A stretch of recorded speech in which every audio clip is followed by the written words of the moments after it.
Hi, my name is Dave Eichhorn. I'm the Chief Meteorologist at News Channel 9 in Syracuse. Every spring, I do clear my schedule to host the award ceremony at the Greater Syracuse Scholastic Science Fair. Hundreds of students, teachers, and judges spend a rich day immersed in science and engineering. Why? Well, because months ago, these students started to work with teachers and mentors, conducting the research and preparing the presentations. This gave them a chance to engage in real scientific research and analysis, something normally not included in a high school curriculum. On fair day, the students set up their displays and prepare for their first judge. Now, let's meet the students, teachers, mentors, judges, and sponsors. Listen to the voices of pre-collegiate science research and decide how you will help launch the foundation for our future scientists and engineers. After all, many careers begin here.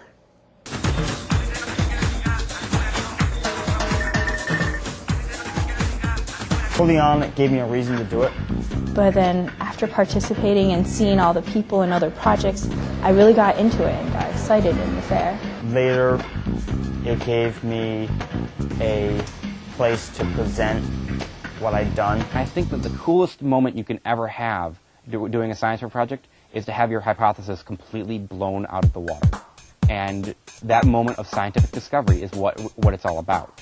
They begin to understand that these are not exotic things. These are real-world, very practical, valuable things. There's nothing like a good old-fashioned science fair for that, in which a student needs to think about a project, research a project, make that project visual, and of course, work.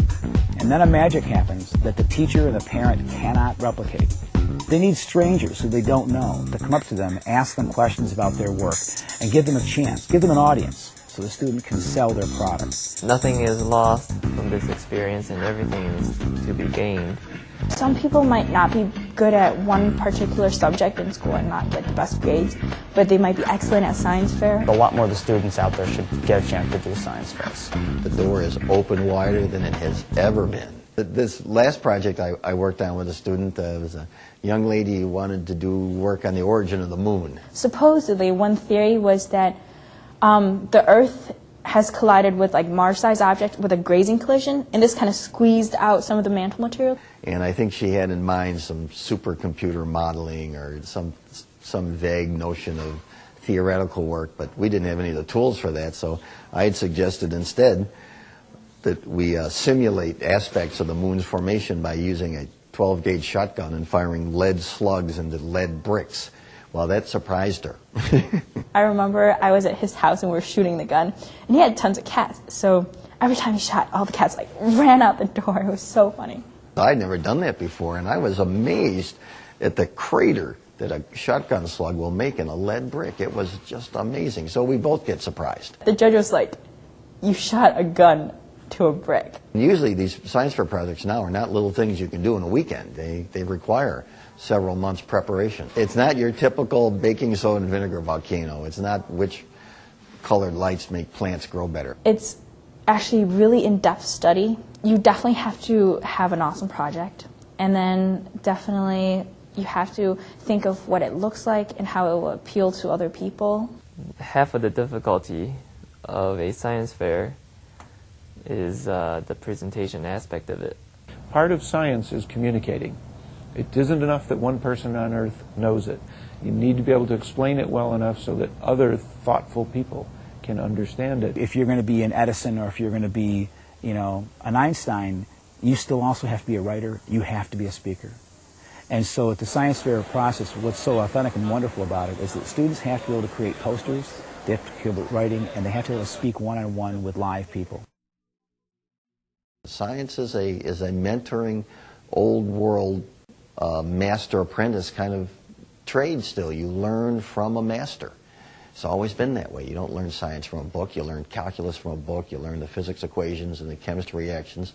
But you learn to do science by working with a scientist. The teachers and mentors really do, for months in advance of the fair, work very closely with the students and really develop a really close relationship. I think the mentor has to really provide direction. The student may have an idea about what they want to do, but really, usually, is not aware of the way to go about it in a scientifically rigorous way. It's really helpful to be able to sit down with someone who knows what you're working on, why you're working on it. It's hard to do it by yourself in a vacuum. You need the inspiration and guidance, and you need the pat in the back. The scientists should be there to say, good effort, you know, that's a great try, but we got to tighten this up. You need that inspiration. We're not going to wait until someone's 19 or 20 years old and in graduate school to actually have them play the flute for the first time. Okay? No one when they're 18 or 19 is going to walk into the band director and say, wow, the trumpet looks really cool, I think I'll try it now. No, we start when they're young, doing the real trumpet, the real violin, and then eventually some of them stick with it long enough to become musicians. Why in the world would we wait until graduate school to have scientists and engineers actually do the real stuff? They're also confirming to them again that the types of things that they're doing is really fantastic. It's nerve-wracking at first, but then after like a little bit, you notice that they're really interested in your project and interested in what you did. Some of the special awards that we award on our Science Fair Day are actually from the International Fair, and they send us those awards.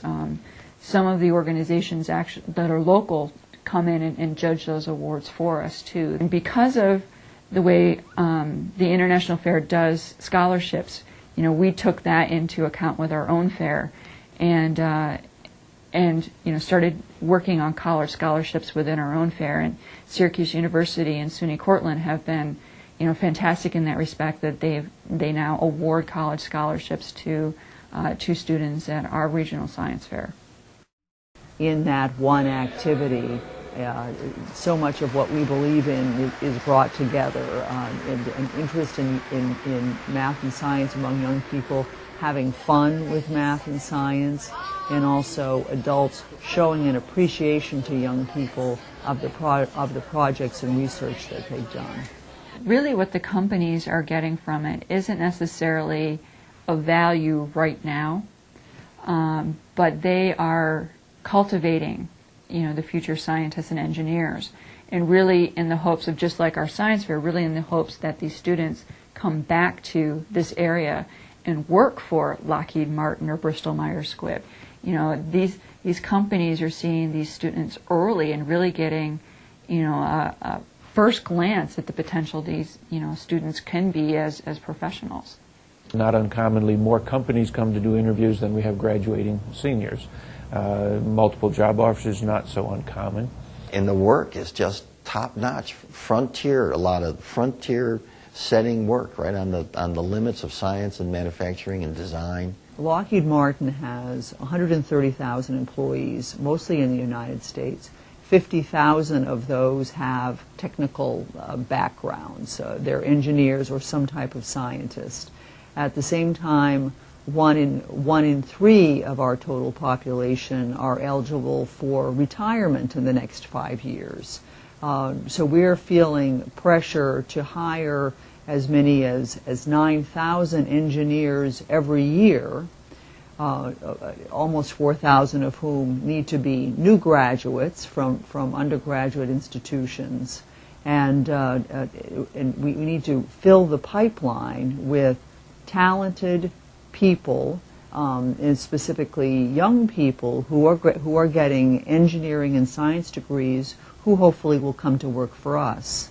This year, we will hire 1 out of every 20 engineering graduates in the United States. I think science fairs promote excellence in science education, and that benefits the entire community. Science is definitely all around us, whether one chooses to enter the field or not.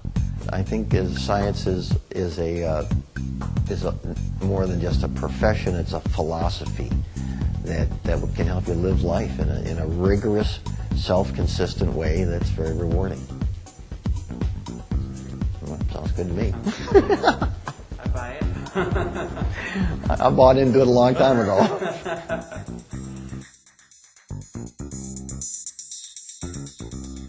Science fairs are part of the jigsaw puzzle, if you will, that we try to put together.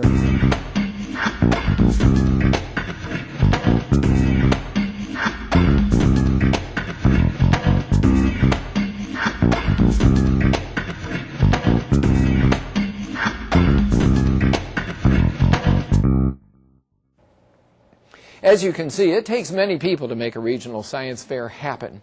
If you're a student, teacher, or professional who would like to participate in next year's fair, contact the fair directors.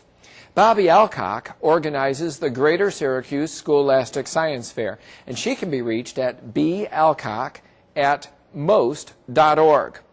I hope to see you at next year's fair.